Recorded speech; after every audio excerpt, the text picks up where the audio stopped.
Beleza, eu vou apresentar minha tela para vocês, tá bom, meus amigos? Vamos em frente.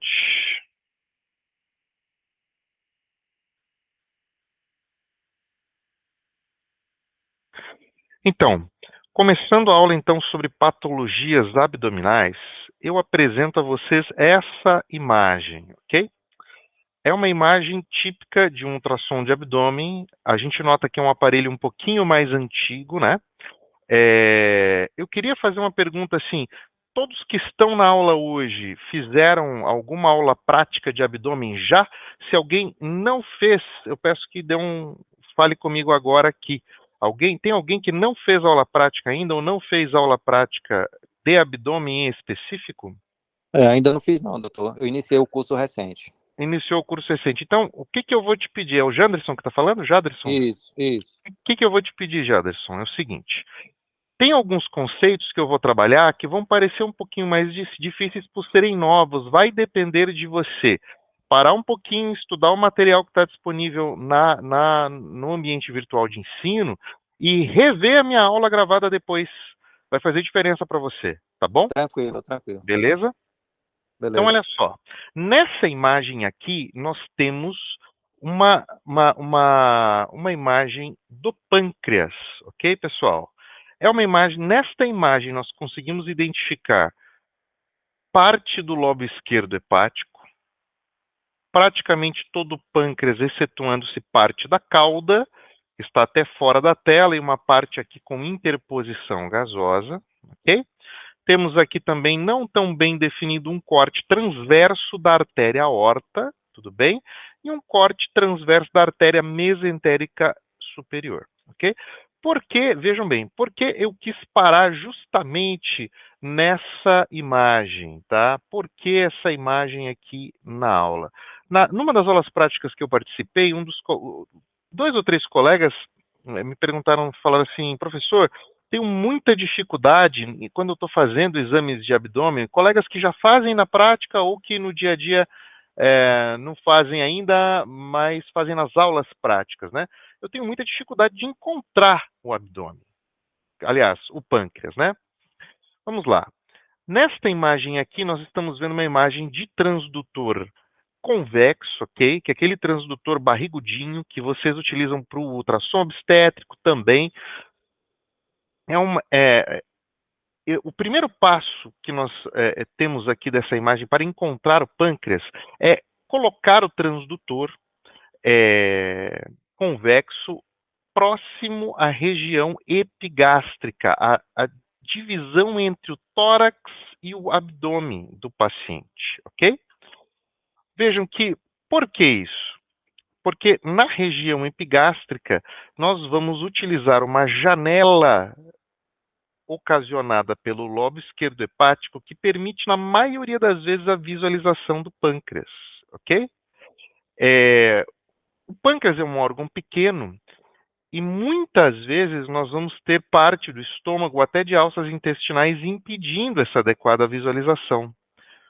Aqui, nessa representação aqui, a gente nota inclusive essa área de mais difícil interpretação, que é a interposição gasosa, porque o som do ultrassom ele não reflete adequadamente em gás, né? Portanto, a gente não enxerga essa região corretamente. Passando aqui para uma outra imagem de apoio, vejam que... Só um instante, vou autorizar uma entrada aqui. Aqui. Ok. Vejam aqui, utilizando essa outra imagem de apoio, com uma representação aqui em inglês, nós temos praticamente todas as estruturas que são visíveis aqui na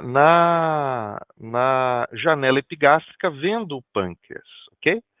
Aqui nós temos, como eu falei, parte do lobo esquerdo hepático, um pâncreas sublinhado em amarelo, em que temos o corpo pancreático, a cabeça e a cauda. A artéria aorta logo abaixo.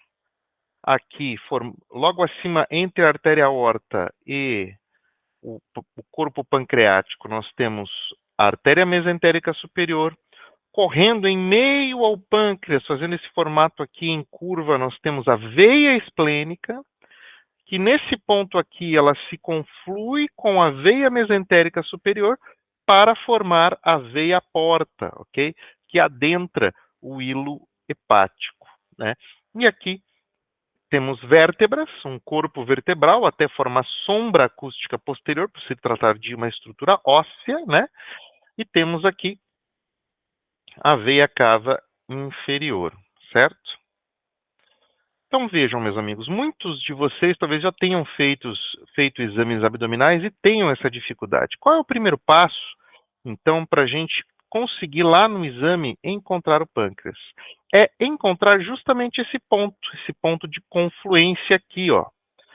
Como que nós chegamos nele? Através da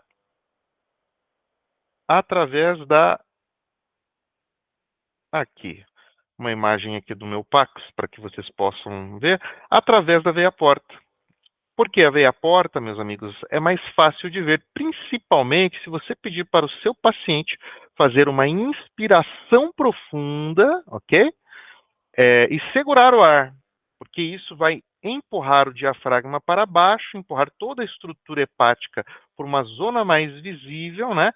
E você vai ter mais facilidade de identificar nesta região epigástrica aqui a veia porta e identificar a confluência da veia esplênica com a veia mesentérica superior, que ocorre justamente no final do corpo, início da cabeça pancreática.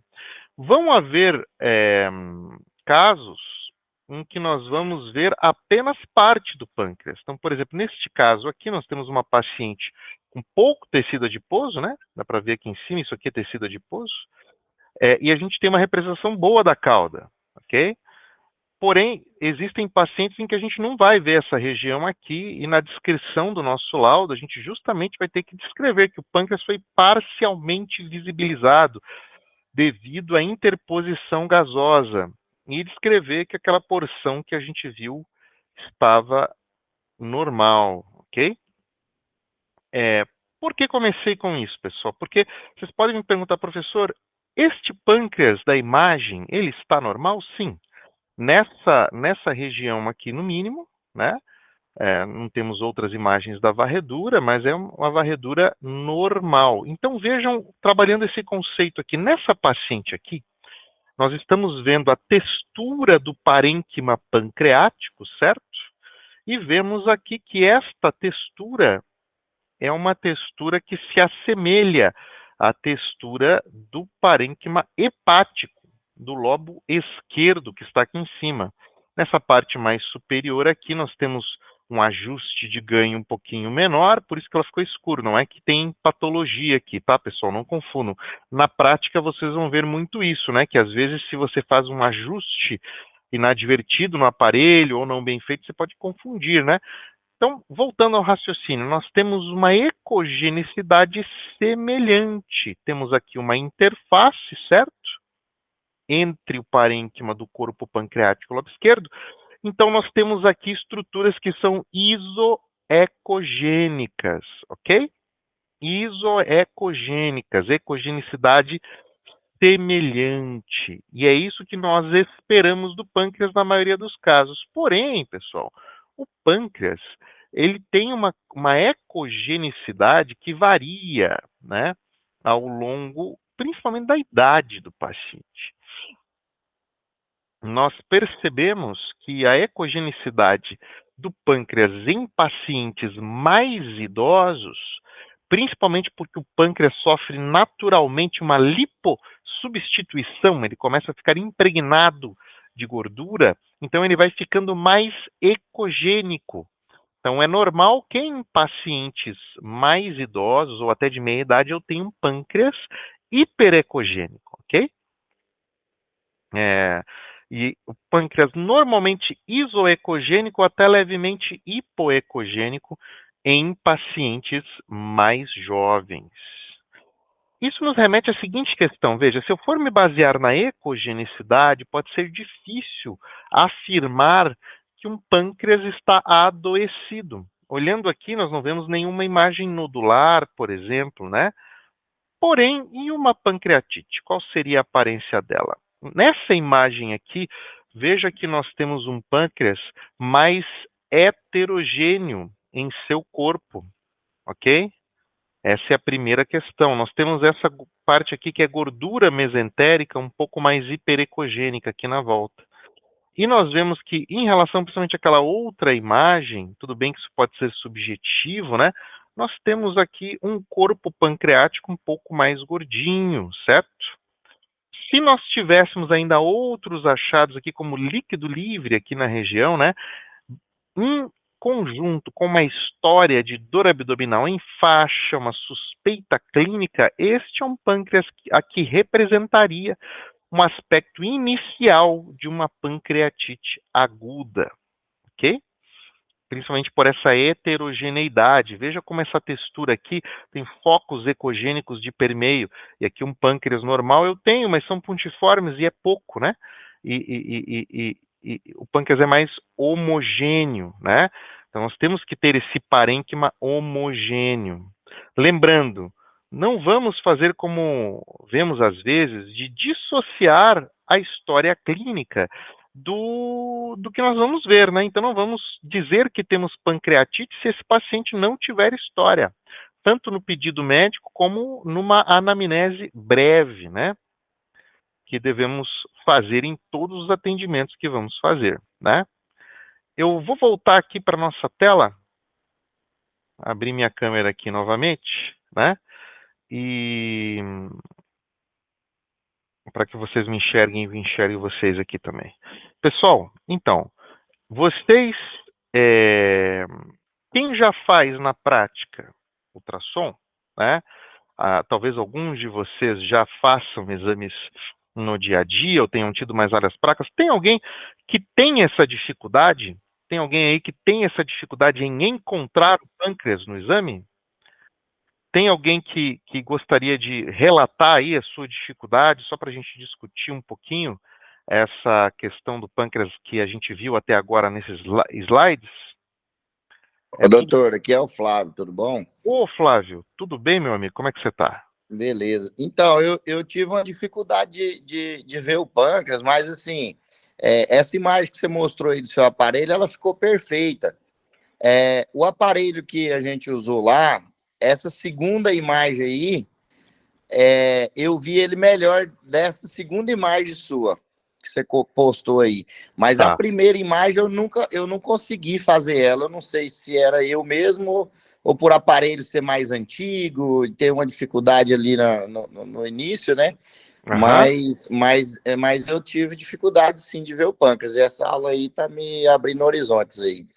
Eu vou te contar então que é o seguinte, tá? Vamos pensar comigo então. Justamente eu queria bem basear na tua dificuldade. Você tem dificuldade, Flávio, de achar a veia porta ou é mais fácil que o pâncreas?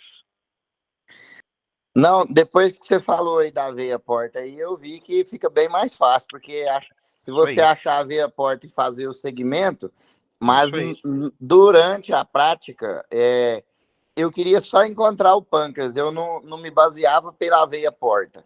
E aí, agora que você explicou para poder seguir a veia porta ali, que fica mais fácil, realmente fica mais fácil dessa forma.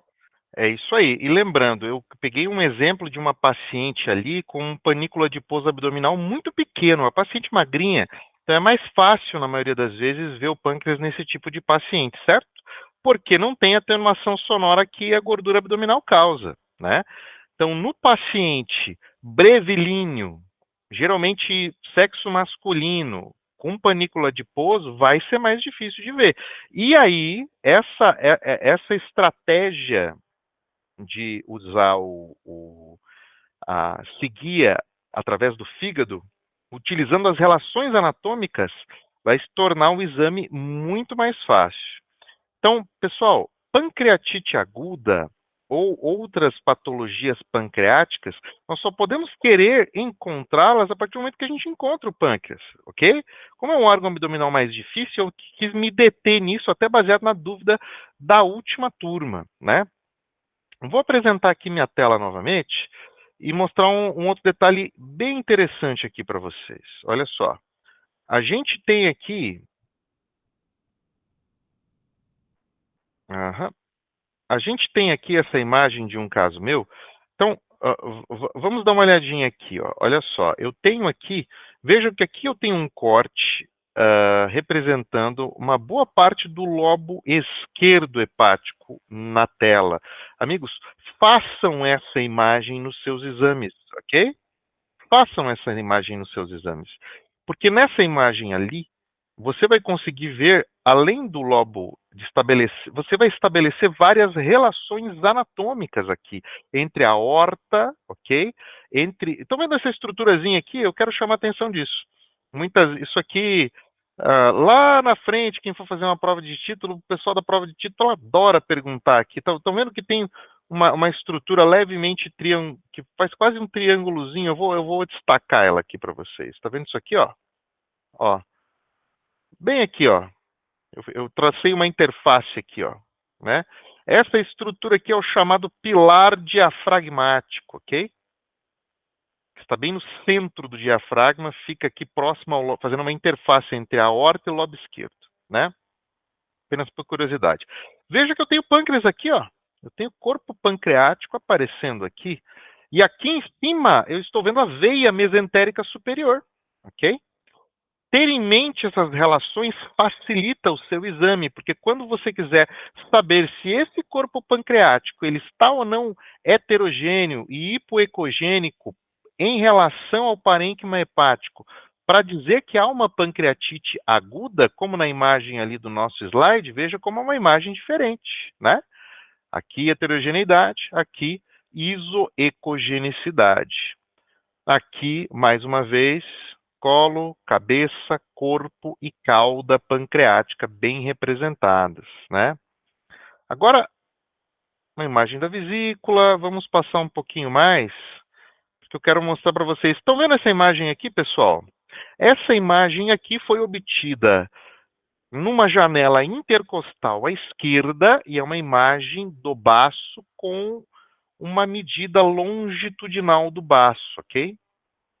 Se nós fizéssemos mais uma medida aqui, né, poderíamos inclusive traçar aqui o índice esplênico desse paciente, né, que o normal seria até 60. Estão vendo que tem uma estrutura ecogênica que fica aqui se estendendo até próximo do hilo esplênico?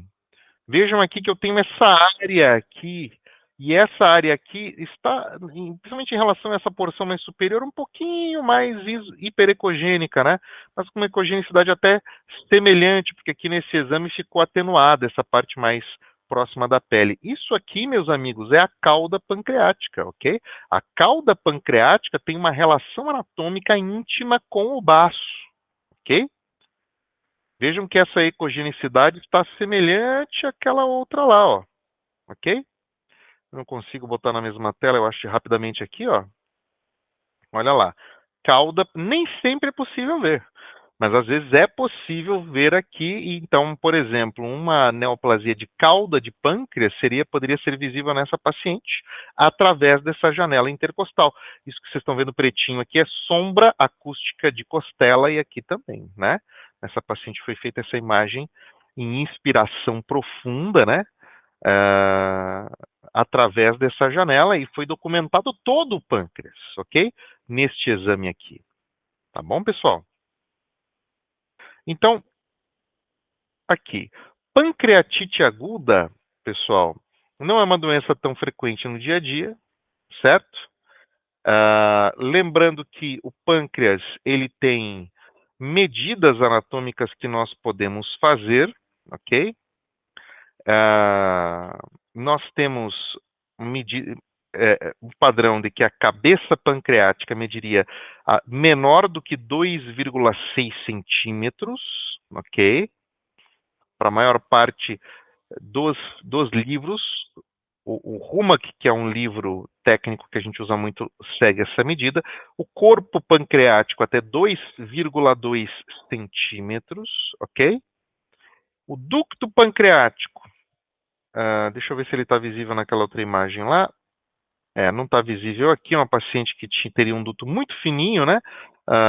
Eu não tenho uma imagem na mão aqui, mas o ducto, quando ele é visível paralelo à veia esplênica aqui, e média menor do que 3 milímetros, ok? Uma ecotextura sempre homogênea, nunca heterogênea, ok? E a ecogenicidade variável com a idade. Obviamente, meus amigos, que eu disse para vocês que é normal que o pâncreas do jovem seja isoecogênico ou até levemente hipoecogênico, ok? Se a ecogenicidade for bem semelhante, não for uma diferença gritante, isso não é importante. Agora, se eu vejo um paciente jovem, em torno aí de 30 anos, 40, e tem um pâncreas muito hiperecogênico, né? Eu vou desconfiar de patologia, né? Se tiver dor, história clínica compatível, vou suspeitar de pancreatite. Falando em ecogenicidade, vocês podem me perguntar, doutor, por que essa região aqui de tecido que está acima da aorta, acima da artéria mesentérica superior, ela está hiperecogênica? Porque nós temos uma veia aqui com líquido, né? E essa veia vai fazer esse efeito de aumento da ecogenicidade, de reforço acústico posterior, que é o oposto da sombra acústica posterior que um osso da vértebra aqui embaixo está fazendo, ó, né? Que eu tenho um corpo vertebral, né, fazendo essa sombra. Aqui, por outro lado, eu tenho a veia esplênica fazendo o reforço acústico posterior. Então, nessa imagem, nós temos aqui dois artefatos de ultrassonografia clássicos muito bem representados, ok? Pessoal, então, sobre pâncreas, eu tentei aqui ser o mais prático possível para que você chegue na aula prática e encontre o pâncreas, ok? Beleza, pessoal? Assim como o Flávio fez a colocação dele, eu queria que mais alguém fizesse para que a gente passasse para a próxima parte aqui da aula. Foi legal essa parte, ajudou vocês? Quem já está na prática acha que consegue agora encontrar o pâncreas com mais facilidade? Alguém quer fazer mais algum comentáriozinho aí? Sim, sim, doutor. A única dificuldade assim, que eu sempre tenho para achar o pâncreas é quando o paciente é um pouquinho, igual você falou, né? Gordinho, tem um pouquinho de excesso de gorduras adiposas, aí dá aquela dificuldade, né? Mas com muito trabalho dá para achar. Faça sempre aquilo que a gente conversou com o Flávio antes. Acha ver a porta primeiro, tá bom? Tá Sempre. bem. Pede para o paciente fazer uma inspiração profunda e encontra a veia porta. Porque se você encontrar a parte mais para fora do fígado da veia porta, você vai encontrar a cabeça pancreática. E às vezes você vai descrever no seu lado porque você só viu a cabeça. Você entendeu?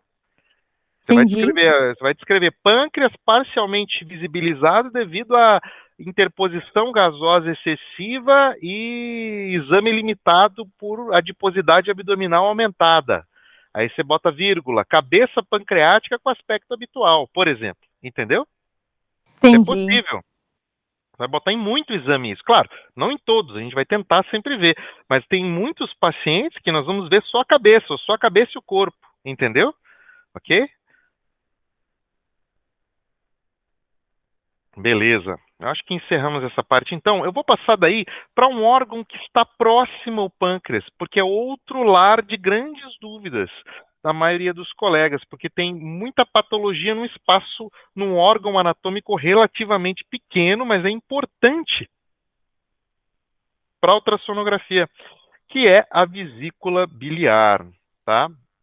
Aqui, pessoal, só vou colocar essa imagem no slide e mandar para vocês, ok? É uma imagem pública aí da internet, da Radiopedia, que é um site de acesso livre que vocês devem usar como consulta no dia a dia, tá? Porque essa imagem é importantíssima com as relações anatômicas aí para vocês guardarem, ok? Vejam só, pessoal, eu queria que quem já tem alguma experiência se aventurasse a me descrever essa imagem aí. Quem se aventura a participar conosco aí? O que vocês estão vendo aí? É uma janela epigástrica em inspiração profunda e aqui a gente tem um pouco de parênquima hepático, né? Cálculos? A sombra Cálculos. acústica do cálculo aí, doutor? Sombra acústica do cálculo. Vejo Gostei. 3 sombras acústicas com 3 cálculos, é isso, doutor? Isso, 3 sombras acústicas com 3 cálculos no mínimo, né? Beleza, e que órgão é? Vesícula biliar, ok? Cálculos biliares que a gente está vendo. É isso, beleza. A parede dessa vesícula biliar que está fazendo aquela interface com o lobo hepático, ele parece que está espessa ou não? Tá espesso. Ah, eu tenho minhas dúvidas, tá? Mas eu vou Sério? mostrar para você, eu vou mostrar para você o seguinte: se você tiver um paciente com clínica e você medir ali e achar a espessura aumentada, você poderia dizer que está, mas não é o aspecto mais clássico, não. Sabe por quê? Porque na maioria das vesículas com parede espessa, você vai ter um efeito de delaminação, que eu vou mostrar em outro slide. Você vai ver mais linhas aqui, entendeu? Entendi. E aí não tem delaminação, ok? Pode até estar, porque não dá para medir aqui, né? Vamos dizer que até poderia estar espessado, mas não está delaminado, ok? Doutor, e como é que aparece em porcelana? Qual é a visualização que a gente vê? A vesícula em porcelana, eu passaria mais para frente, mas veja, a dificuldade, na verdade, está em dizer que tem vesícula, ok? Por quê? Porque a vesícula em porcelana, esse termo é utilizado justamente pelo fato de a gente não conseguir ter uma visualização do lúmen vesicular de forma adequada, do interior da vesícula, né? Eu vou te falar que é relativamente raro, assim, tá? A gente vê a vesícula dessa forma, né? Nós vamos ver, imagina que você não visse o lúmen vesicular, não veria essa área anecogênica, você veria um ponto lá no meio do parênquima hepático que teria uma sombra acústica posterior ampla ou uma atenuação ampla, e você vira o paciente de decúbito e aquilo não muda, né? Então, é o aspecto mais habitual. Agora, na prática mesmo, quem foi que perguntou mesmo? É que eu estou fora da tela aqui? Oi, eu, Jaderson. Ô, Jaderson, na prática mesmo, uma coisa que você vai ver outras vezes são vesículas repletas de cálculos, entendeu? Ah, entendi. Um aspecto Beleza. que até imita a porcelana, mas não é ela realmente. Porque eu posso ter tanto cálculo aqui dentro que eu não consigo ver bile. Porque tá vendo que eu tenho o cálculo, que ele é hiperecogênico formando essa sombra acústica, e o que eu vejo anecogênico, anecoico aqui dentro, ou seja, que não produz eco, né? É preto, é líquido, certo? É bilis, né? Quando eu tenho a vesícula em porcelana, eu tenho dificuldade em ver esse interior, né? É uma condição, a vesícula em porcelana, em que a parede vesicular vai estar coberta de depósitos de cálcio. Tudo bem? Hein, doutor? Beleza. Então, a vesícula em porcelana quer dizer que são vários cálculos Não. no seu interior? Não. Olha só, vesícula em É a porcelana parede da vesícula, né? é Que o que eu tá acabei de ferrada. falar. Isso, é o que eu acabei de falar. Ela é a parede da vesícula que calcificou, ok? E daí pode ter cálculo dentro, mas não dá para saber. Aí, nesse caso, o que você vai fazer? Talvez na prática, quem já fez, você vai virar o paciente em decúbito lateral. Vai ficar com a parte lateral direita virada para cima, a parte esquerda virada para a maca. Por quê? Porque daí a gente vai esperar para ver se esses cálculos se movimentam, né? Porque se for uma vesícula repleta de cálculo, você vai conseguir ver um pouco de bilis. Entendeu? Entendi. Doutor, Oi. a digestão do paciente aí também, a dieta, o paciente tem que estar em jejum para ter uma melhor imagem, né? Isso aí influencia bastante também, né? Porque a Influencia. gente intensivo lá em São Paulo esses dias, tinha alguns pacientes que tinham se alimentado, e a gente teve uma dificuldade de conseguir visualizar as vesículas. Então, Mas você, me fala uma coisa interessante, você viu alguma vesícula bem fininha, pequenininha, assim, que não tinha quase bilis dentro, você viu? sim, a gente viu Tá. bastante. E se eu te contar que eu vejo ela umas 3, 4 vezes por dia? Ah, então é normal. Sabe por quê? Pelo seguinte, ó, isso vai variar muito do ambiente que você vai trabalhar. Nosso trabalho como ultrassonografista não pega paciente perfeito, porque a gente não faz só paciente eletivo. A gente faz o paciente de urgência também, certo? E o paciente de urgência não faz preparo, ok? O paciente de Isso, urgência boa. não Perfeito. faz preparo. Daí o paciente de urgência, como é que você vai relatar isso no laudo? Primeiro, se ele vier para uma investigação biliar e você encontrar uma vesícula bem pequenininha, eu posso tentar até achar uma imagem no meu Pax aqui, enquanto a gente conversa, ok? Eu vou tirar minha tela aqui e vou achar, porque essa dúvida é bastante pertinente, tá? Aqui. Vamos voltar nesse conceito. Vamos voltar um minuto atrás. Vamos lá. Vesícula em porcelana é a calcificação das paredes, ok? É muito raro, eu vi pouquíssimas vezes na vida, ok? E eu faço o exame há pra caramba há muitos anos, tá? Entendeu? Pouquíssimas vezes na minha vida, talvez uma ou duas. Tudo bem? Ok?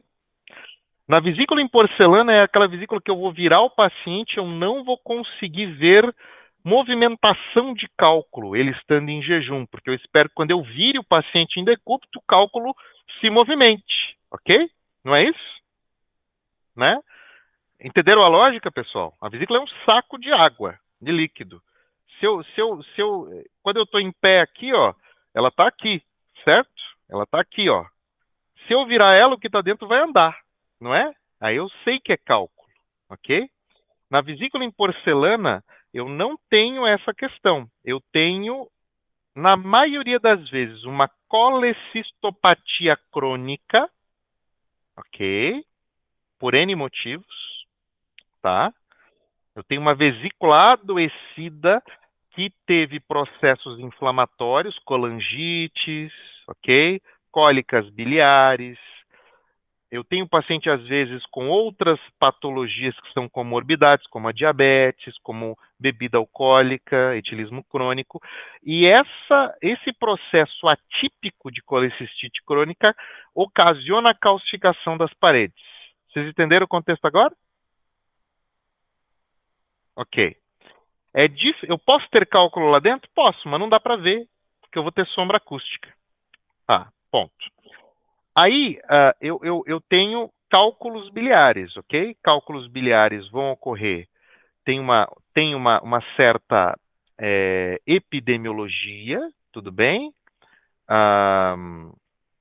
Pacientes que mais tipicamente vão ter, né?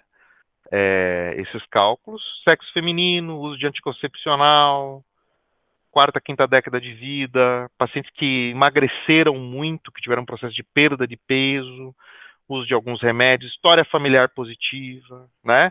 Tudo isso faz diferença e eu posso ter cálculos, que é aquela imagem que a gente estava trabalhando ali antes. Beleza. Eu posso ter o paciente que veio fazer o exame, que foi com o Flávio, foi o Flávio, né? Citou, que é o paciente que não tem preparo adequado. Por quê, pessoal? Se o paciente fica em jejum, ele tem a distensão da vesícula biliar para que ocorra acúmulo de bilis. E essa bilis, ela sai na digestão, certo? Para fazer a digestão de gorduras, né? Lá no duodeno, ok? Através dos ductos lá.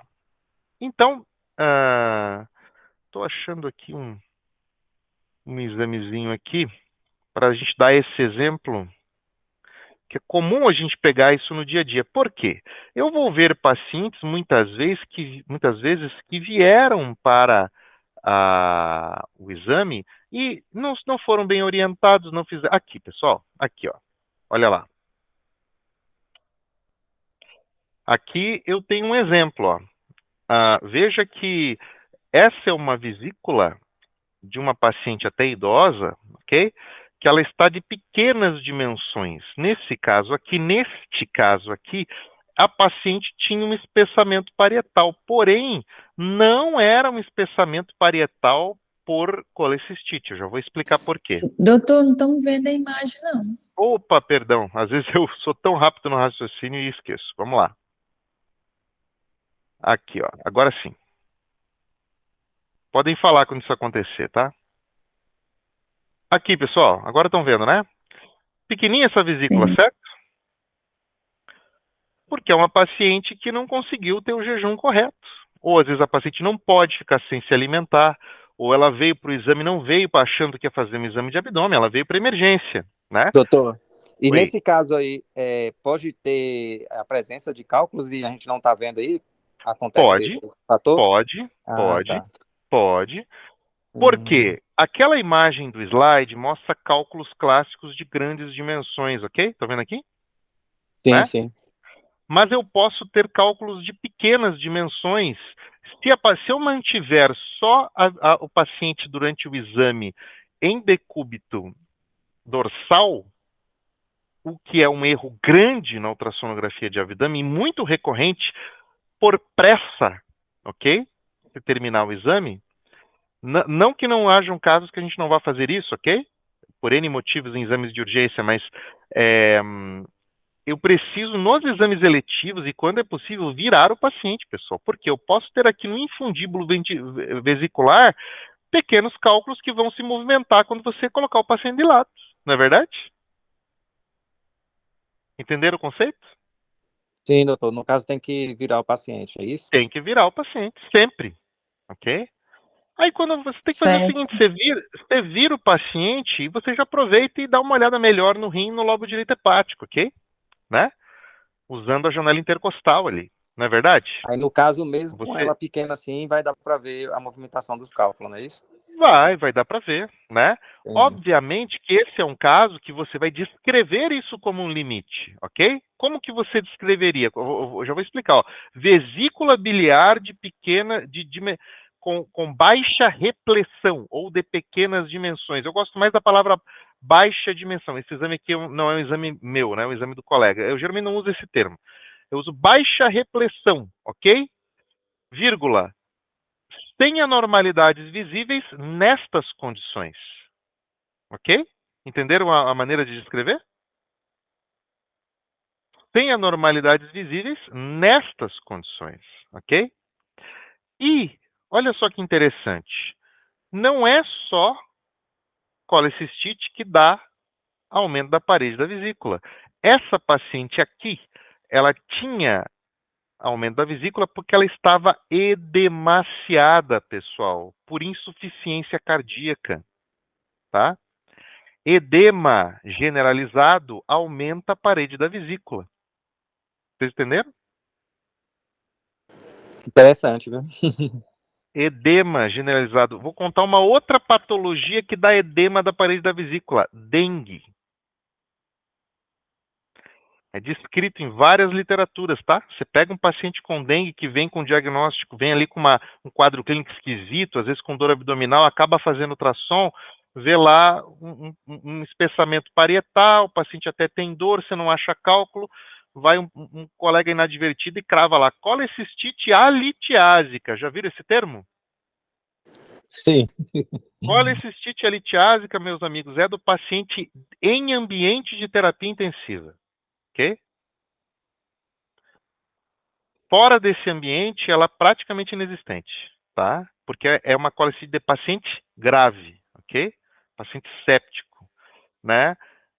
Nós temos que daí pensar em outras condições clínicas que podem fazer edema da parede vesicular.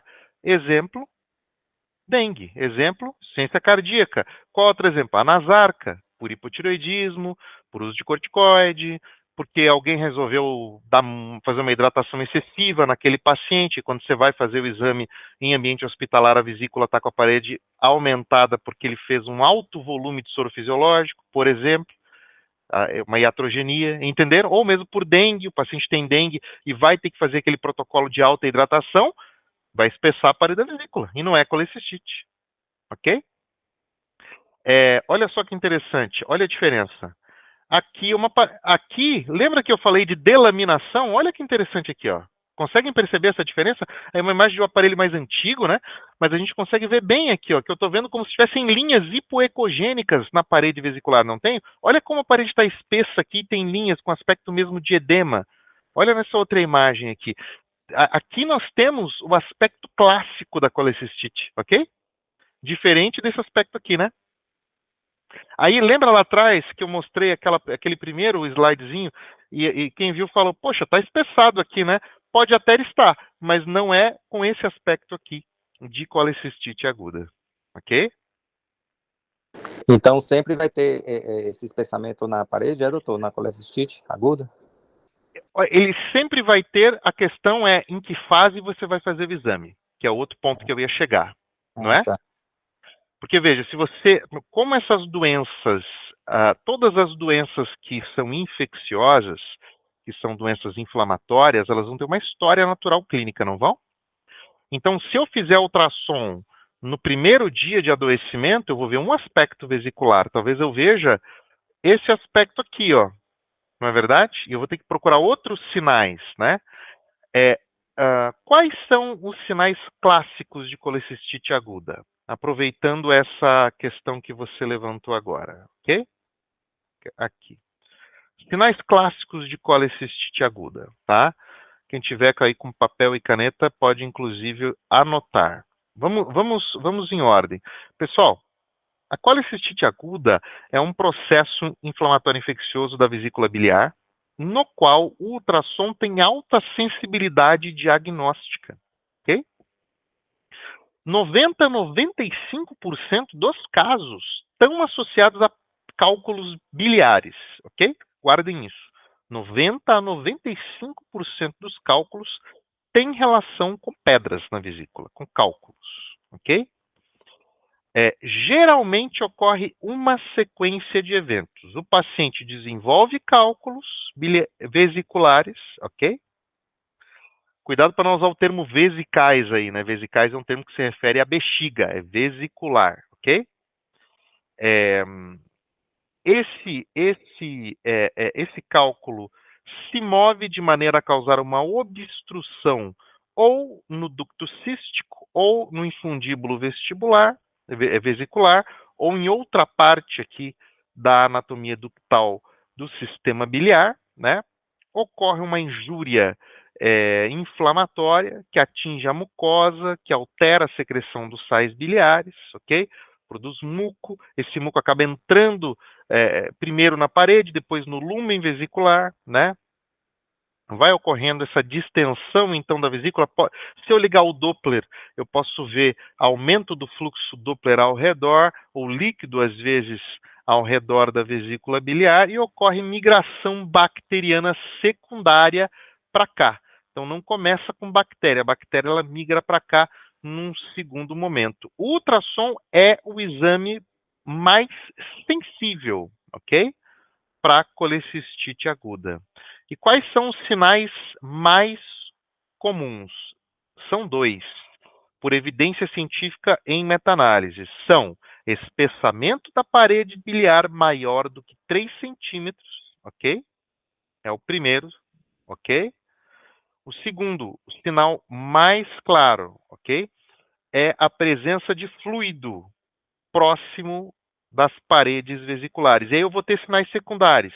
Quais são os sinais secundários? A presença de colecistolitíase lá dentro, a presença de cálculos e o sinal de Murphy ultrassonográfico, que é quando eu colocar o transdutor para avaliar e pedir o paciente para fazer uma inspiração profunda, eu vou ter uma dor lancinante referida pelo paciente, ok? Né? Essa colecistite pode complicar. Como? Ela pode causar uma perfuração na vesícula, que no ultrassom eu vou perder essa arquitetura habitual da vesícula, ok? Ele pode acontecer a presença de um abscesso aqui na região, entre a vesícula e o lobo hepático aqui. Eu vou ver uma imagem densa, estranha, como se parecendo até, imitando até um tumor às vezes, né? Mas é líquida, né?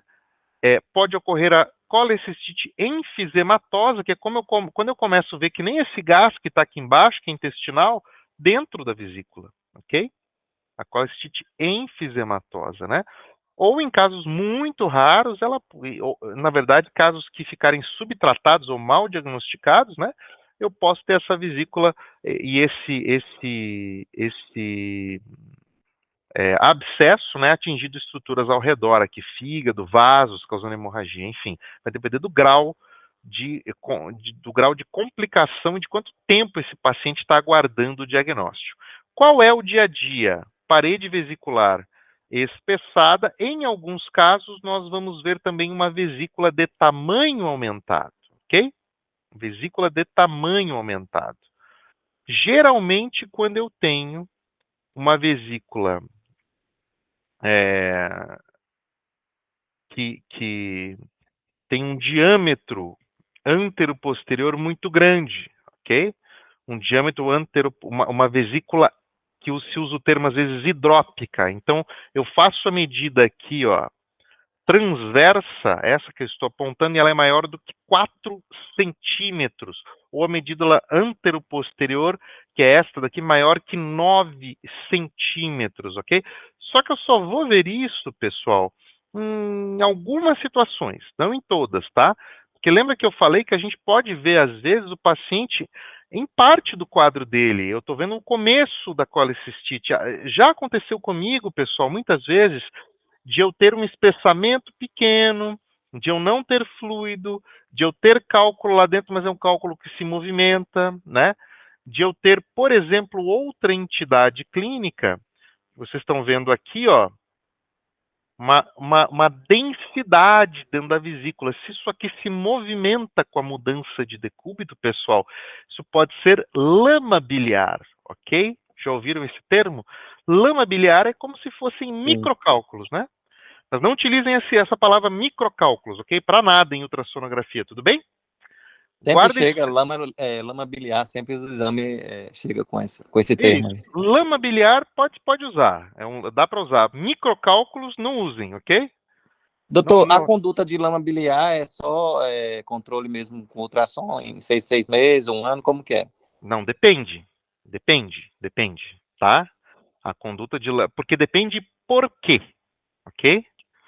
Depende por que esse paciente tem lama lá. Tem um porém aí, tá? Se você deixar um paciente em jejum muito prolongado, ele vai desenvolver lama, tá? Ah, tá. Tem esse Entendi. porém, tá? Mas aí, se o paciente não tiver, por exemplo, com sintomatologia nenhuma, então, Aham. Não, né, se ele não tem tem que ver tudo, né? Exatamente. Tudo depende porque lama biliar, na verdade, são cálculos de pequeníssimas dimensões, né? Que não são nem tão grandes para formar a sombra acústica posterior, ou seja, são muito pequenos, então o som ele vai passar, né, através dele, né? A lama biliar é como se fosse uma pasta, ok? Uma pasta de bile. Certo, mas não é indicação cirúrgica não, né? Não. Beleza. Veja, na maioria das vezes não, mas tem um porém. Olha só, qual é o porém que eu vou dizer? Eu posso ter a migração dessa lama para os ductos biliares, certo? Posso, né? Sim, sim. Posso. E porque Pode ela é obstruir, né, no caso. e além de obstruir, ou ela pode dar cólica biliar, ou ela pode fazer pancreatite, né? Sim, Entendeu? Mas tudo pode, né? entendi. Entendeu? O que na prática a maioria dos médicos cirurgiões, tudo bem, vão considerar que a lama biliar ou bile espessa, né, ela é o início da formação dos cálculos, tudo bem? Ela é o Ok. início, e é importante a gente entender também que eu vou fazer o acompanhamento, mas eu não tenho uma temporalidade estabelecida em nenhum artigo muito claro, tá? Não tem um consenso que é 6 meses, é 1 em 1 ano. Essa conduta vai ficar para o médico assistente, mas vai depender de outros fatores, né? A gente não vai indicar isso no laudo, tá? Sim, sim, eu falo como clínico, que eu clínico, aqui no caso, recebo os Sim. pacientes com esse laudo, aí no caso, eu sempre falo, ó, vamos ficar em observar, aí, por exemplo, 6 meses você Isso, repete, pra gente ver, sempre eu falo isso. tranquilo. Beleza, é isso aí. Sim, mas como ultrassonografista, não, a gente só faz lá o laudo e entrega, né? No caso, não É, tem nem falar nada pro paciente, não. por que eu digo isso? Porque tem condições, como quando você faz um laudo de mama BIRADS 3, que você vai indicar uma temporalidade, né? Entenderam o que eu quis dizer? Entendi. Hoje tem o T-RADS, o O-RADS do exame de transvaginal, que é dos ovários. Tudo isso vai ter, caso você vai ter que pôr no laudo um tempo. Você vai que é claro isso, nesse caso não é. Voltando aqui para o nosso assunto então, pessoal. Vejam só, eu tenho aqui uma bolinha aqui dentro da vesícula, né? Estão vendo? E é uma vesícula daquelas, ó, que a pessoa não fez o jejum bem. Estão vendo que ela está pequenininha? Né? Eu tenho uma parede mais espessa, mas eu nem sempre vou valorizar ela porque eu tenho uma repressão parcial. É assim que eu recomendo que vocês descrevam, né? Agora, tem sombra acústica aqui, pessoal? Não. Não tem, né? O que é aquilo ali? Pólipo. Opa, falhou, eu não entendi. Mas Um parece que é pólipo. Um pólipo. pólipo. Como é que eu confirmo que é pólipo? Movimento o paciente, se ele não movimentar. Isso, viram como é importante movimentar o paciente, pessoal, né? Porque sabe o que pode ser aquilo ali também? E se aquilo movimentar? O que é? Essa é uma pergunta boa, não é? Oi? Se ele movimentar? É. Pode ser lama biliar, em pequena quantidade, entendeu? Entendi. Pode ser lama biliar. A diferença está se movimenta ou local não. É, Interessante. exatamente. É muito Tá? importante o decúbito lateral, né? Muito importante, É. ok?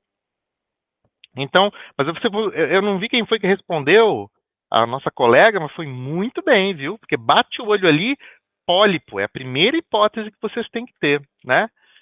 E o pólipo, pessoal, ele representa um perigo de alguma patologia ou ele é totalmente benigno, eu não preciso me preocupar com ele? Como é que é? Depende da medida, doutor. Depende da medida. Então explica mais isso aí.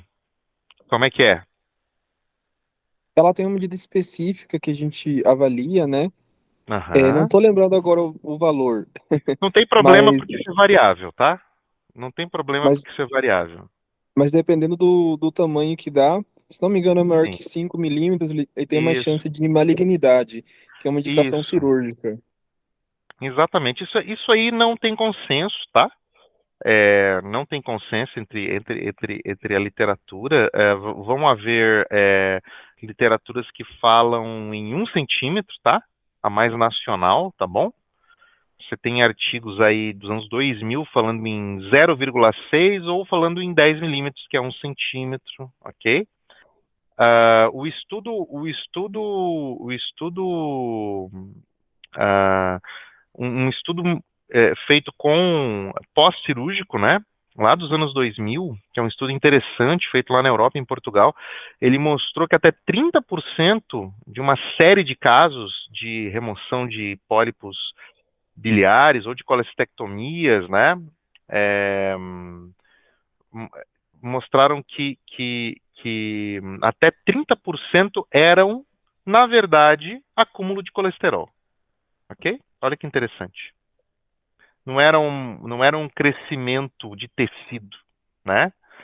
Porém, até 50% dos pólipos eram adenomas, ok? Que é uma lesão neoplásica benigna, mas que pode ter transformação neoplásica, ok? Tem alguns estudos, tá? Sugerindo essa linha de corte de 0,6, tá? Mas se você for ver na literatura mesmo, dá para ver que a maior parte dos estudos falaram que grande parte das malignidades ou lesões pré-malignas são acima de 1 centímetro, tá? Para nós não faz tanta diferença, nós vamos ver e relatar. O importante é a gente fazer. Tem só um detalhe, que é a gente dizer para o cirurgião no exame subsequente se aquele pólipo persiste, tudo bem? Eu gosto dessa palavra nos exames, eu não sei se vocês usam, mas eu recomendo que usem se forem fazer exames aí nas aulas práticas, tá? Vem assim um pedido, acompanhamento de pólipo, você bota lá, persiste imagem ovoide hiperecogênica em parede vesicular posterior, medindo X milímetros, sem aumento em suas dimensões em relação ao exame anterior. Entendeu? É importante a gente dizer entre um exame e outro o espaço de tempo se esse pólipo ele teve ou não crescimento. Porque se eu tiver um pólipo num curto espaço de tempo, né, com crescimento, eu vou indicar uma possível pré-malignidade ou malignidade. Outra coisa, se eu tiver um pólipo, pessoal, muito próximo aqui ao infundíbulo, tá? E ele tiver crescimento, ele pode obstruir a vesícula aqui, tornar a vesícula hidrópica, fazer até colecistite ou fazer cólicas biliares nesse paciente, não é verdade? Principalmente se ele for pediculado. Nós temos dois tipos de pólipos. Nós temos pólipos que são pediculados, ok? Ou seja, que eles se projetam numa forma de gota e tem um pedículo, uma parte mais estreita conectada à parede, mas esse pólipo aqui não é pediculado pelo jeito, ele é um pólipo séssil, que é quando ele tem uma base larga, ok? E a literatura, alguns artigos falam que pólipos sésseis têm mais tendência a crescimento e malignidade, ok? No caso, ele está aderido à membrana interna aí, A parede vesicular, você vai usar esse termo, tá? Aderido à parede vesicular. Você vira o paciente, que nem a colega ali falou, e o pólipo não se mexe. Ok? Beleza? Ele é como se fosse uma verruguinha. Doutor, a vesícula hidrópica, né? Né? Ela é. Eu não entendi muito bem quando você falou. Quando eu usei esse termo? Isso. Esse termo confunde um pouco, né? Sim, sim. Tá, olha só. Vesícula hidrópica é o termo que a gente usa para uma marcada dilatação ou aumento das dimensões da vesícula biliar por qualquer motivo. Tudo bem? Tudo bem, tudo bem. Agora pensa comigo, eu preciso usar esse termo no dia a dia? Não necessariamente, tá? Eu posso dizer vesícula de dimensões aumentadas, de volume aumentado, etc., né? Usualmente, tá? Eu vou chamar de vesícula hidrópica aquela que tem esse volume aumentado, usando aqueles critérios que eu falei, o diâmetro transverso maior que 4, o longitudinal maior que 9, não é verdade? Tá? Qual que é a questão? Lembra que a gente falou que a maioria das vezes nós pensamos aí em pedra e cálculo e colecistite, não é verdade? Mas dentro da vesícula eu posso ter pólipo, posso ter tumor, né? De vesícula, eu posso ver uma lesão grande ali, não é verdade? Mas tem outras coisas que podem impedir que a vesícula drene corretamente, ok? Uma delas é se eu tiver uma compressão extrínseca. Aí, caramba, o que é uma compressão extrínseca? Vamos voltar naquela minha imagenzinha, daquela minha paciente magrinha. Olha lá. Olha a vesícula dela aqui. Essa vesícula não tinha uma repressão tão grande. Na imagem ela fica até que se eu não mostrasse que a vesícula assim de bate-pronto, vocês nem diriam, não é verdade? Porque o fundo vesicular se dobra sobre ele mesmo, né? Vocês sabiam que isso aqui tem um nome? Alguém já ouviu falar? Que isso é uma alteração da anatomia, tá, pessoal? Não é uma doença, tá? Veja, quando eu tenho uma dobra entre o fundo vesicular sobre ela mesma, tá? Num paciente assim assintomático, que não tem sintoma nenhum, né? Eu tenho o aspecto em barrete frígio. Já ouviram falar disso? Não me pergunte o que é um barrete frígio, mas é o aspecto em barrete frígio. É quando eu tenho essa dobrinha aqui, tá? Antigamente, isso era considerado como de mais risco para colestase. Isso é polêmico, não tem consenso. 4% da população mundial é estimado que tenha a vesícula com esse aspecto em barrete frígio e não com esse aspecto piriforme. Tudo bem? Agora, olha só. Digamos que eu tenha aqui, pessoal, um tumor aqui no fígado, aqui, ó, aqui no lobo esquerdo, perto dessa interface que começa a crescer posteriormente. Ele pode comprimir a vesícula e impedir que ela drene adequadamente para os ductos biliares. E aí ela vai ficar hidrópica, ok? Vai aumentar as dimensões dela por dificuldade de drenagem. Entenderam o conceito? Que eu tenho uma compressão extrínseca, né? Então, vesícula hidrópica é quando, digamos que você vai lá fazer um exame e o paciente não tem clínica para nenhuma patologia, ok? ele não está tendo nada, tal, ele chega lá com uma queixa genérica de dor abdominal, ou nem isso, e digamos que você veja que por algum motivo essa vesícula está dilatada, grande, com as medidas aumentadas. Você pode usar esse termo no laudo, tá? Vesícula hidrópica, ok? Vesícula de dimensões aumentadas, sem outros achados associados, por exemplo, ok? Agora, meus amigos, seguindo aqui, apenas, eu já estou caminhando aqui mais para o final da aula, ok? Só para a gente ver aqui. Aqui. Cheguei aqui onde eu queria. Estão vendo essa outra vesícula aqui, pessoal? Um aparelho mais antigo, né? Aqui nós temos no fundo vesicular um cálculo, mas nós temos essas linhas ecogênicas aqui, que estão se projetando para o lumen vesicular, isso é até um artefato acústico, e nós temos aqui uma parede vesicular também espessa, né? Essa é uma condição que muitas vezes confunde ultrassonografistas, que é a adenomiomatose da vesícula biliar. A adenomiomatose da vesícula biliar é uma doença degenerativa, tá? Da vesícula biliar, das paredes, ok? E ela causa o crescimento de uma porção da parede do órgão ou de toda ela, ok? Eu posso ter só uma porção aqui, né? E eu posso ter tanto áreas espessadas, como vocês estão vendo aqui, ó, áreas de reentrâncias, né? Invaginação, né? Estão vendo aqui, ó, que eu tenho como se fossem uns divertículos, ó. A bile entra aqui nesse buraquinho aqui para dentro, né? Formando esses divertículos intramurais. É uma doença de causa desconhecida, ok? Essa Mas ela é condição é rara, né, doutor? rara, raríssima. Ah, tá, Mas, porque eu nunca peguei um caso desse. não, mas é possível ver. Sabe o que? Sabe, tem até uma piadinha interna sobre isso. Sabe qual é o outro nome de adenomiomatose? Colecistite aguda assintomática. Entenderam o que eu quis dizer? Porque dá vontade de dizer que tem colecistite aí, não dá? Sim, pelo espessamento, né?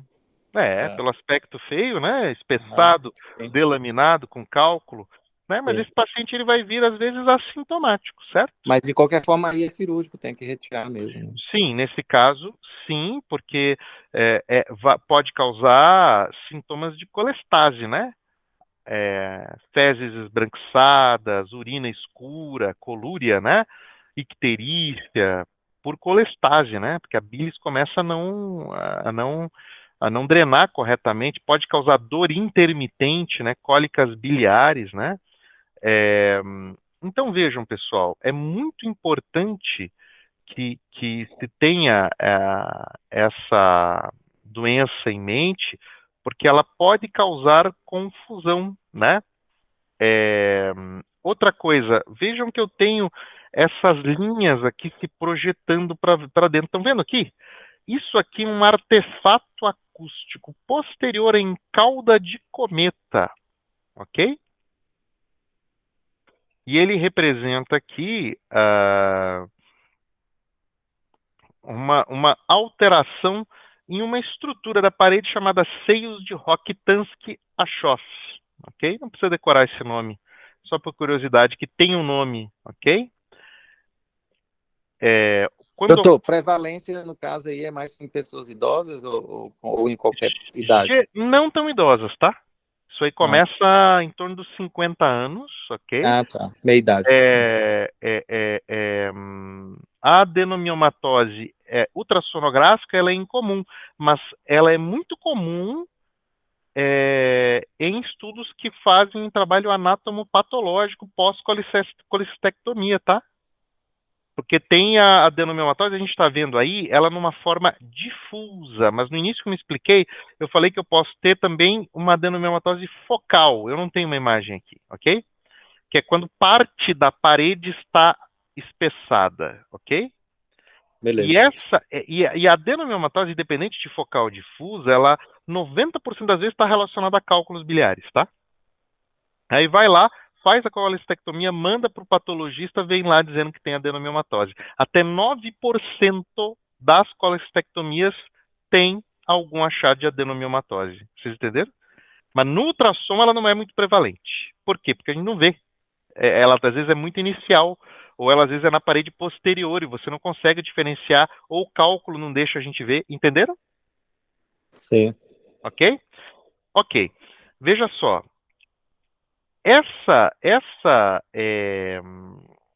Essa condição pode ser assintomática na maioria dos casos, ok? Mas se ela tiver cálculos, ela se torna sintomática. Esse artefato e cauda de cometa marca a presença na parede vesicular de uma outra entidade clínica chamada colesterolose, ok? Colesterolose da vesícula biliar, tá? Essa aqui eu vou querer mostrar, eu não vou achar um caso, mas eu vou pegar da Radiopídia, A colesterolose.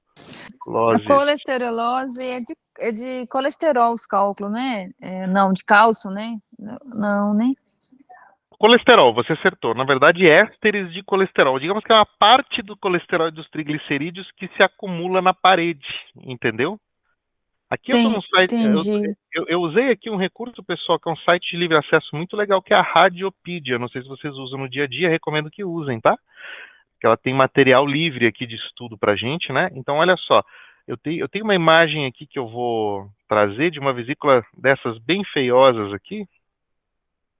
Só um pouquinho. Rádio o quê, doutor? Rádio? Olha, tá vendo aqui na minha tela? Radiopaedia.org. É como se fosse a Wikipédia da radiologia. Consegue ver ali? Radiopaedia.org. Aí eu vou mostrar para vocês essa vesícula aqui. Dá uma olhada nessa vesícula aqui, pessoal. Né? Aqui. Deixa eu achar uma imagem boa aqui. Estão vendo que aqui, ó, onde eu tenho essa parede espessada com sinais que sugerem a adenomiomatose, porque eu tenho inclusive, ó, pólipos associados, cálculos, eu tenho tudo nessa vesícula, né? E uma adenomiomatose focal no fundo vesicular. E eu tenho essas imagens aqui hiperecogênicas, ó, que são lineares e saem da parede, né? Se você mudar o paciente de decúbito, você vai notar que isso aqui não rola ou não se inclina, e sim permanece sempre apontando para baixo. Esse efeito em cauda de cometa, que é até pequeno aqui, ó, mas eu consigo notar, é a colesterolose, que é, como a colega falou, acúmulo de colesterol, cristais de colesterol ou ésteres de colesterol na parede vesicular, né? Então eu veria aqui, ó, nessa posição aqui, como se fosse um artefato em cometa que se direciona de forma póstero-anterior aqui, estão vendo? Né? E aqui nessa imagem eu tenho aqui, é uma imagem que se tem de tudo praticamente aqui, né? Deixa eu sair dela aqui, né? Voltar aqui. Eu queria falar dessa última condição para que a gente tivesse esse exemplo de forma clara, né? Colesterolose aqui, é uma imagem boa. Eu não tenho nenhuma assim de bate-pronto, não consegui. Mas a colesterolose, então, basicamente seria isso, pessoal, esse artefato em cometa. Então, pessoal, vou abrir minha tela aqui agora. Pelo avançar da hora, eu não quero me delongar muito, Paula, não ficar cansativa, né? Aqui. Pronto. Agora acho que todos me enxergam. Então, veja, pessoal, eu me preocupei muito nessa aula em concentrar nesses dois temas, porque quando você colocar o seu transdutor, são estruturas que estão muito próximas, ok? Então, eu queria que no dia a dia de vocês, quando forem para uma aula prática, tentassem utilizar desses critérios para fazer a análise de vocês. Então, primeiro, tentem ver o pâncreas. Tendo dificuldade, comece achando a veia porta junto ao hilo hepático, com o transdutor convexo na janela epigástrica, ok? Fazendo um corte transverso, pedindo para o paciente fazer uma inspiração profunda, você encontra a veia porta, desliza e encontra a cabeça pancreática, ok? Lembrem que a vesícula biliar tem uma relação próxima com essas estruturas. Então ela vai estar ali próxima. Avaliem a vesícula sempre em 2 planos. Se o paciente tiver muita interposição de alça, utilizem uma janela intercostal direita, ok? Através do parênquima hepático, você vai conseguir também ter uma avaliação da vesícula dali. Ela não é a ideal, mas ela é possível. Mas lembrem disso, se você viu a vesícula só por ali, descreva, tá? Você pode colocar assim, ó, vocês que fazem exames, que nem eu acho que foi a Terezinha que falou dos pacientes gordinhos. Terezinha, se você for fazer um exame na aula prática e aquele paciente tem uma janela epigástrica ruim, você pode fazer o exame quase todo pela janela intercostal direita, mas você tem que descrever. Você vai dizer, ó, vesícula biliar avaliada pela janela intercostal direita devido à interposição gasosa na janela epigástrica. Ok? Descreva. Certo. Descreva, né? Porque daí você está dizendo o seu limite, a sua dificuldade, está comunicando que aquele exame não é perfeito, né? Tá bom? Então, pessoal, falamos aqui de cálculos biliares, de colecistite aguda, falamos da vesícula hidrópica, dos pólipos biliares, da adenomiomatose e tentamos também estabelecer aqui opções para esses casos clínicos do dia a dia. Tudo bem?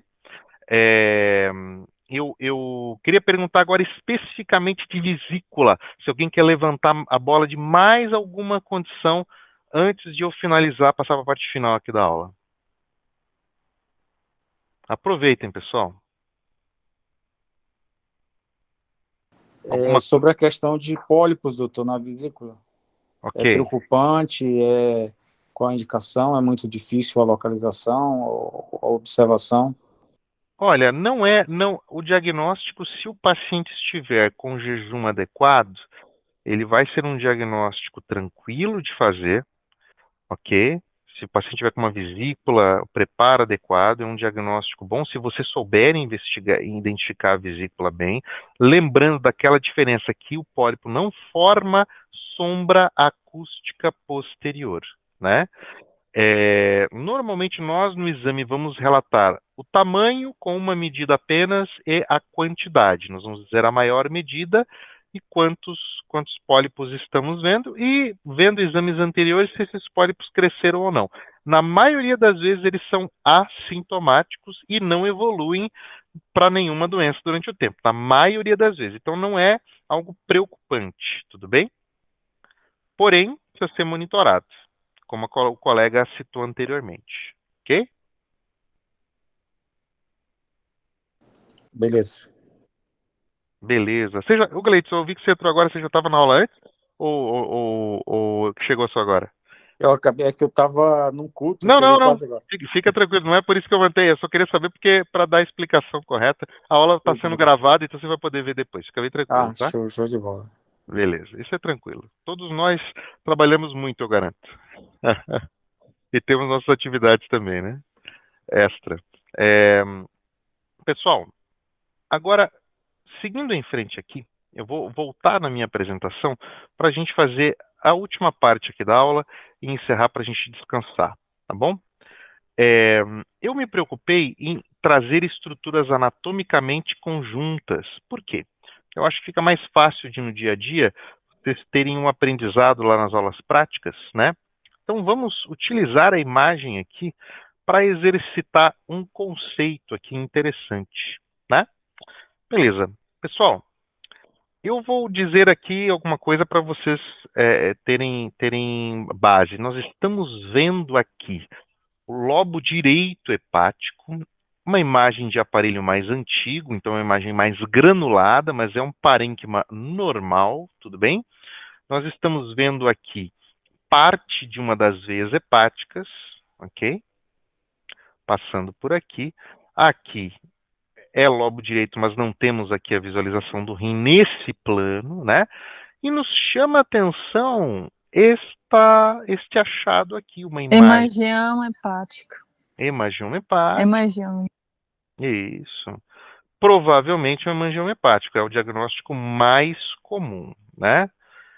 O hemangioma hepático chama atenção porque é a lesão hiperecogênica mais comum do parênquima hepático, né? Ela não é a única que pode ter este aspecto, né? A maioria das vezes o hemangioma hepático, guardem bem, ele tem origem congênita e ele é um tipo de nódulo, tumor benigno de origem vascular, ok? Como o nome diz, de hemato, né? Hemangioma. Geralmente ele é um achado incidental num exame de imagem, porque os pacientes são assintomáticos, ok? É mais comum em mulheres, 5-1, tá? 5 vezes mais, né? É pouco visto em crianças, ok? Mas o hemangioma hepático, por outro lado, é a alteração vascular hepática mais comum em crianças, né? Pode se associar com outros problemas, tá? Com outros problemas de nascença, como a teleangiectasias hemorrágicas hereditárias, né? Que é a doença de Osler-Weber-Rendu. Doença rara, mas que está associada a vários hemangiomas. Veja, esse hemangioma CAI é um hemangioma típico. Por quê? Ele tem limites precisos, irregulares, ele é marcadamente hiperecogênico em relação às estruturas ao redor. E, por outro lado, ele não causa necessariamente um efeito de massa. Entende? Lembram desse conceito? Efeito de massa é quando uma estrutura empurra as outras estruturas ao redor. Então, eu vejo que eu tenho aqui esse trecho de veia hepática que não necessariamente se deforma, e nem o parênquima aqui, ou a cápsula hepática, que parece se deformar pela presença dessa lesão. Agora, olha só. Vou mostrar uma outra imagem na sequência. Deixa eu passar aqui. Só um pouquinho, só um pouquinho. Aqui. Não, não é essa.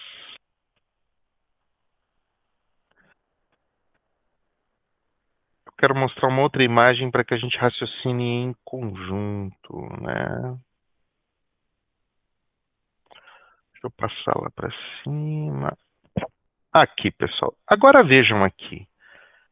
E essa outra imagem aqui? Ela também é hiperecogênica, certo? Ela é um hemangioma hepático também? Será que é?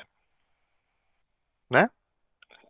Ela é hiperecogênica, mas tem alguns poréns. Primeiro que os limites dela aqui, eu estou vendo uma imagem aqui, pessoal, do fígado, ok? É uma imagem que mostra nessa parte mais central posterior o hilo hepático. Aqui eu tenho trechos de veias hepáticas, mas note que essa veia aqui é levemente abaulada pelo parênquima hepático nessa região. E eu tenho uma ecogenicidade desse fígado, uma ecotextura de ecogenicidade variável às custas de áreas mais hiperecogênicas aqui, ok? Entre o lobo esquerdo e o lobo direito hepáticos aqui. Vejam, pessoal. Então, nem tudo que é hiperecogênico no fígado pode ser hemangioma. Ela tem que seguir critérios. Então, se eu ver que essa imagem tem um formato irregular, como esse formato aqui, limites parcialmente delimitados, né? Eu posso estar frente a um nódulo não típico, até de etiologia que a esclarecer. Muitas vezes nós no ultrassom não vamos conseguir dizer, ou no máximo eu tenho, no mínimo, um hemangioma não típico ou atípico, ok? E esses hemangiomas precisam ter o seu diagnóstico complementado, tá? Muitas vezes aqui, através da tomografia e da ressonância, que seria o melhor exame, no caso, para a definição de nódulos, principalmente vasculares, por causa das fases da ressonância que vão ajudar a avaliar a perfusão desse nódulo e dizer se ele é hemangioma ou não, ok? Mas a tomografia, no caso do hemangioma, ela pode sim ser útil também, né? O hemangioma, pessoal, voltando como a colega muito bem disse ali, gostei, de bate-pronto nos mostrou, é um achado do nosso dia a dia relativamente comum. Então, nós vamos ver um hemangioma sempre, quase sempre, com um aspecto ovoide, ou quase ovoide, limites bem definidos, ok? O parênquima hepático ao redor não se deforma por causa dessa lesão, né? E eu posso ter às vezes mais do que um no mesmo paciente de diferentes tamanhos, né? Porém, no fígado, nem tudo, principalmente em lesões assim, nem tudo é tão claro, tão óbvio assim.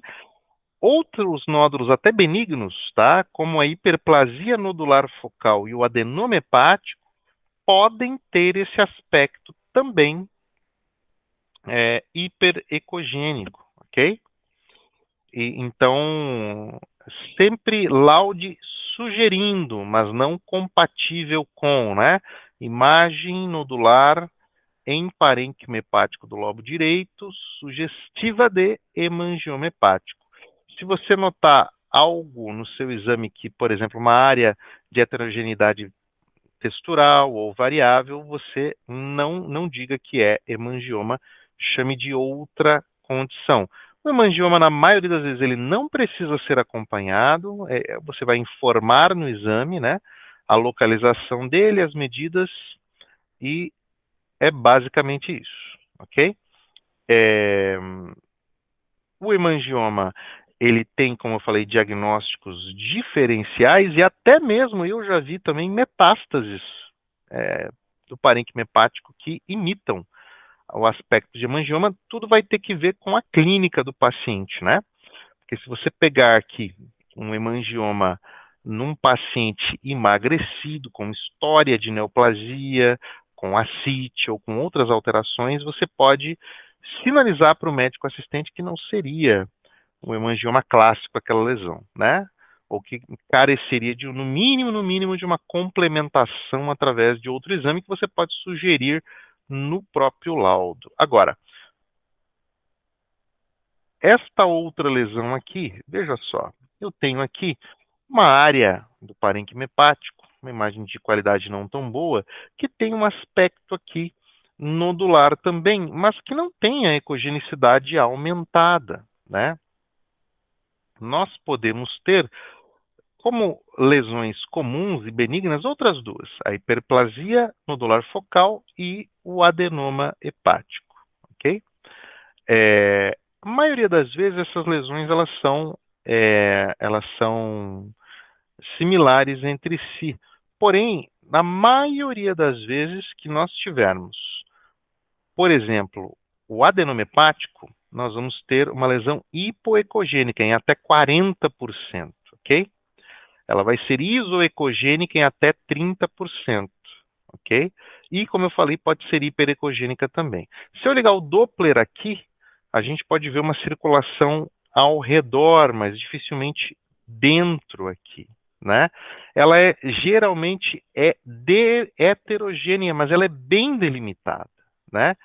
E o adenoma hepático, ele geralmente está ele tem uma origem assim incerta, mas também tem uma predominância feminina, principalmente, guardem isso, com associação com contraceptivos orais, com anticoncepcional, principalmente os que têm alta concentração de estrógenos.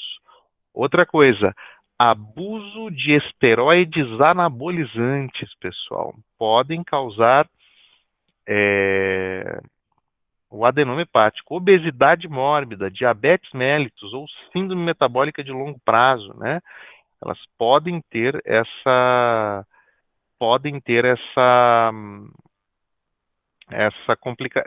o surgimento. E qual que é o problema aqui do adenoma, pessoal? O adenoma hepático, apesar de ser um tipo de tumor benigno, ele pode ter transformação maligna para o carcinoma hepatocelular e ele pode romper espontaneamente, causando uma hemorragia hepática que pode ser maciça. Recentemente, alguém pode ter acompanhado na mídia que um influencer, até famoso, assim, fisiculturista, teve um sangramento e faleceu ali em São Paulo, né, por hemorragia hepática. Provavelmente ele acabou desenvolvendo por uso de esteroides anabolizantes.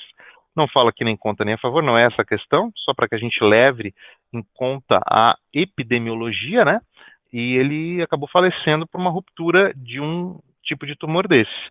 Nós vamos notar que ele causa esse efeito de massa, ou seja, ele comprime as estruturas ao redor, diferentemente do hemangioma, que se assemelha mais a uma mancha, certo? e não ao nódulo propriamente dito, né?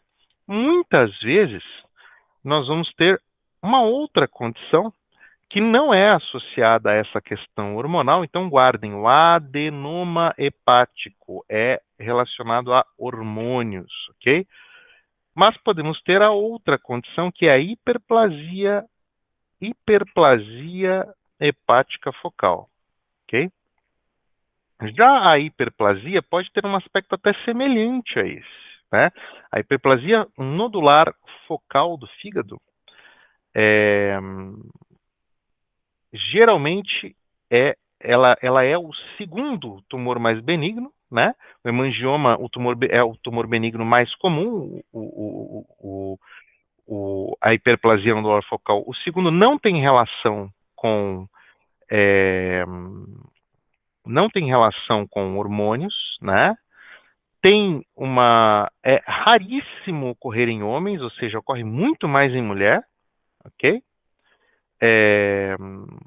Ela é geralmente isolada, ok? Ou ocorre com outros nódulos, como os hemangiomas, né? Pode ocorrer após alguns tipos de quimioterapia para câncer de intestino, principalmente, ok? Qual que é a principal questão, né? Geralmente é um achado incidental, porém alguns pacientes podem ter dor pelo efeito de massa que ele causa, né? Podem ser típicas ou atípicas, a ecogenicidade geralmente é variável, né? Nós vamos ver geralmente uma área isoecogênica, às vezes de difícil diferenciação, né? Geralmente com limites imprecisos, né? Só que geralmente elas têm uma que se chama cicatriz central, ela é mais hipoecogênica no meio, né? Não que nem essa lesão aqui. Por que eu estou explicando aqui tudo no mesmo slide? Porque muitas vezes é difícil, pessoal, diferenciar essas duas situações, ok? Porém, quando eu tenho uma lesão mais marcada, hipoecogênica, bem definida, paciente do sexo feminino, jovem, vai falar mais a favor do adenoma do que da hiperplasia nodular focal. Na maioria dessas lesões, vai valer a pena no final do laudo você sugerir a complementação através de outras técnicas, principalmente tomografia e ressonância. Ok? Geralmente, qual que é a diferença? Diferentemente do adenoma, ela tem um risco de hemorragia e ruptura muito pequeno, né? E não tem potencial maligno, ok? Então, é importante que nós possamos utilizar esse conhecimento nosso para fazer essa diferenciação no dia a dia, lembrando de coletar a história do paciente sempre, né?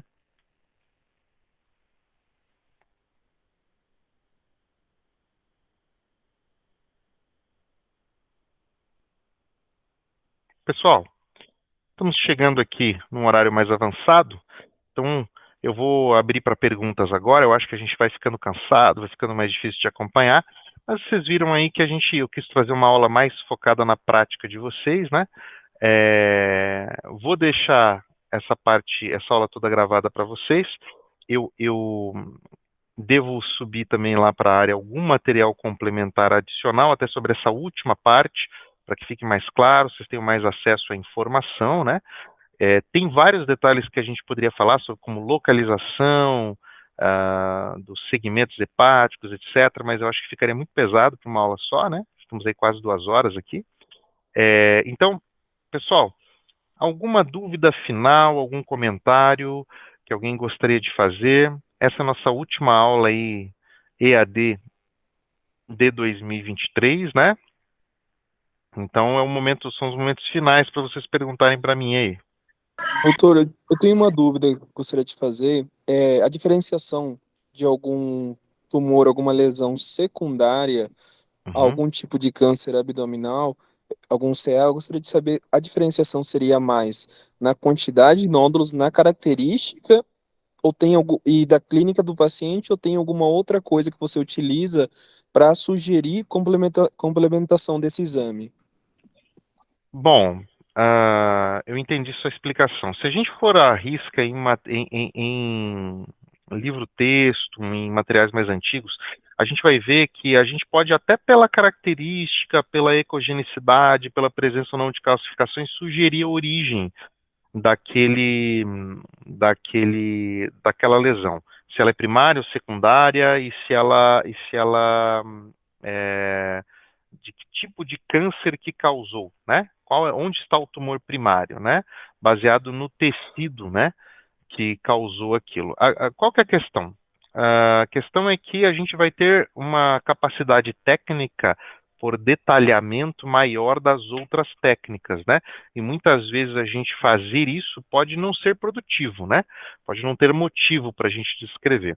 A questão principal é a gente diferenciar as lesões clássicas, ok? Tá? A questão é a gente diferenciar as lesões clássicas. Se a gente conseguir diferenciar as lesões clássicas, todo o resto de lesões que a gente encontrar será passível de complementação através de tomografia ou ressonância. Tudo bem? Então, por isso que eu foquei em dizer que o hemangioma, por exemplo, não faz efeito de massa. Tudo bem? Se eu tiver um nódulo hiperecogênico imitando hemangioma, mas que empurra uma artéria, empurra a vesícula, empurra a veia porta, por exemplo, ou a veia cava, não é um hemangioma típico, ele carece de complementação. Se eu vejo uma lesão que imita um hemangioma, mas ela é heterogênea dentro dela, ela não é toda hiperecogênica, não é um hemangioma típico também, então vai precisar fazer complementação com outra técnica. Entendeu a lógica que eu estou usando? Ao contrário, né? Entende? Não entendi, doutor. Obrigado. Fazer o oposto, apesar de que nós poderíamos nos ater justamente nesse ponto. Classicamente, as lesões hipoecogênicas, ok? Lesões hipoecogênicas, única ou múltiplas, tá?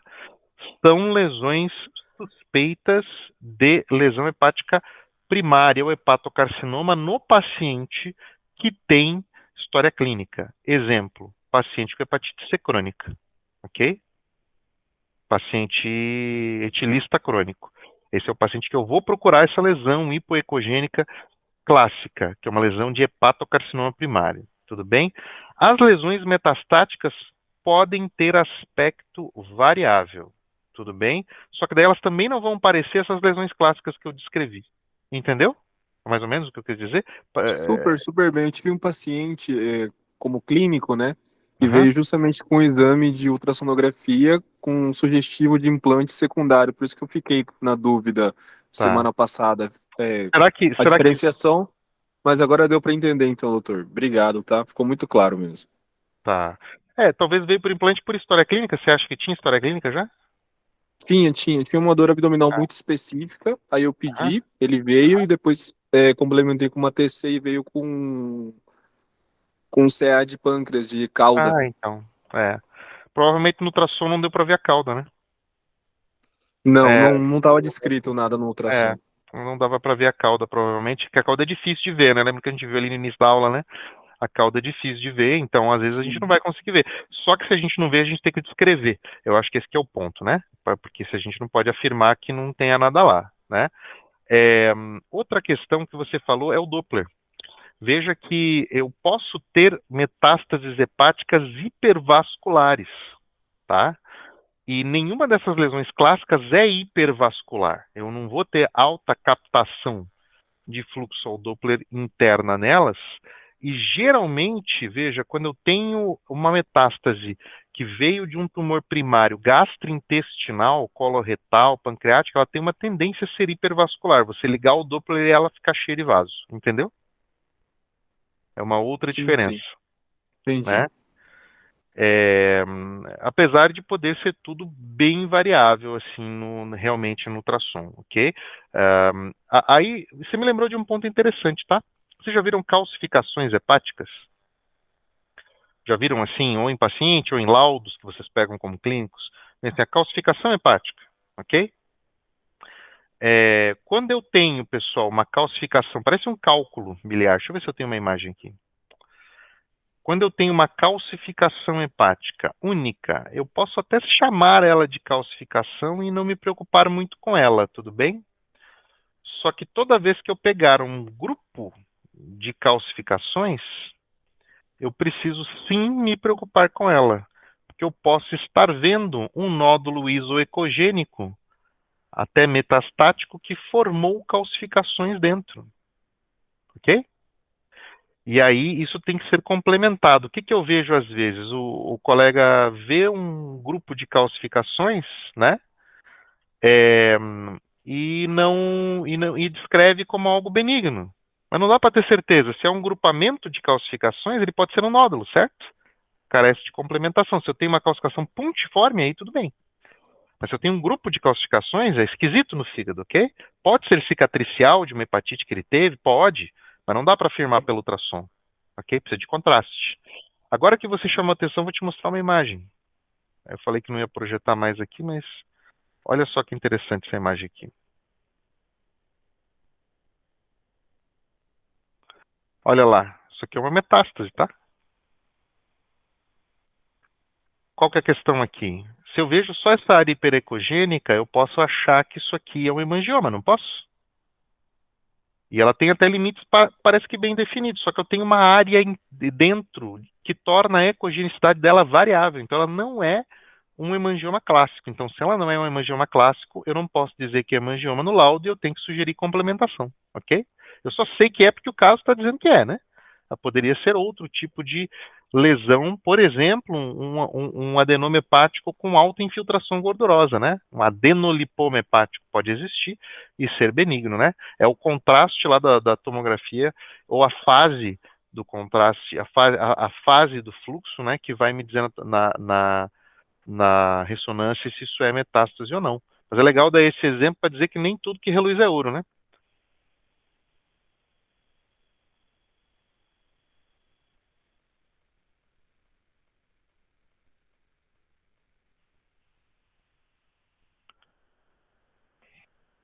Que mais, meus amigos?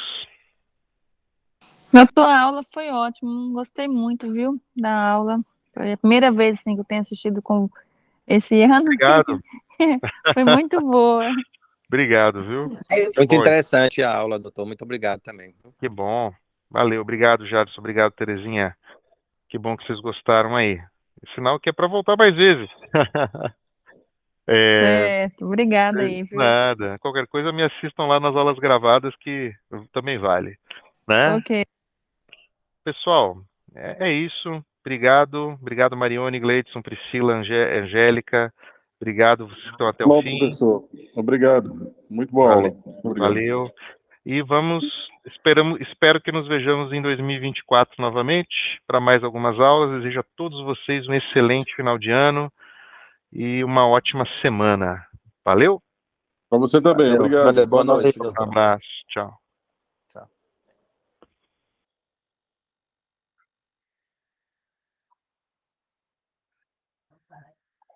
Acabou.